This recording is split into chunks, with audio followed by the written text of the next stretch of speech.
Ngike ngalalela isitori sale ntombazane le abathulisa lena ethi wanede washona uma wayo yazizwa inesizungu kakhulu, yase ithatha isinqumo sokuthi izoyifuyela amakati. Yawafuya-ke amakati azalana aze aba ngaphezulu ka-25, angisana noma u-27 ayaqhubeka nakhona futhi nokuzalana. Amanye ayafa, lithi malifaka ikati bese eligcina efrijini libeka khona ukuze lingaboli. Eyi, ngajula ngaleya nto leyana, ngase ngidabuka ngoba leya ntombazane ingene umoya othile. Abantu abayi-understand le nto yemoya lena. Uyazi ukuthi kunemoya ehleze izungeza emhlabeni nje, ihleze icinga imizimba ezophila kuyo. Uma belithola ithuba bebona ukuthi kuwe kuyangeneka bese lo moya ungena kuwo, bese ungena kuwe lo moya lona.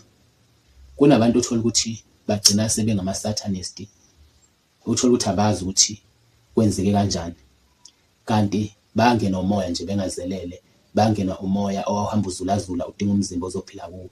Ngoba uma sesikhuluma iqiniso, imimoya iyodwa nje ayikwazi ukuyiphilela iyodwa, kodwa imimoya idinga imizimba yabantu abaphilayo ukuze ingene kuyo isebenze ngako. Kunabantu othola ukuthi ngisho ephila nje enje, othola ukuthi ungene umoya othile. Yazi ngisho umoya wedlozi uyangena, uthi wangena umuntu wakini ongasekho, ugcina uswenzisa okwakhe. Kwesinye isikhathi ugcina nawe wenza izinto othi noma ubuyisa umqondo nawe unga-understand ukuthi lezi zinto uzenzelani. Manje ngiyabuka ukuthi lo mlungu lona ungene lo moya lona lo wasemkhathini, yabona, ngoba thina nje ngokwenkolo yethu engaziyo futhi ukuthi nabanye banayo leyo nkolo leyo. Thina sinayo inkolelo yokuthi izinja zinezulu lazo, kanjalo futhi namakati futhi analo izulu lawo. Ikati-ke indaba yalo ijule kakhulu ngoba ikati kuthiwa likwazi ngisho ukuthatha umthandazo wakho uma usuke uthandaza. Ziningi nje izinto ezenziwa ikati ngoba ikati liyakwazi ukuzwa ngisho kukhona umuntu ozoshona ekhaya. Ikati likwazi ukuzwa ngisho kuzongena izulu ekhaya. Yonke into ikati likwazi ukizwa ingakenzeki. Lokho kuveza khona ukuthi umoya osekatini umoya onamandla kakhulu.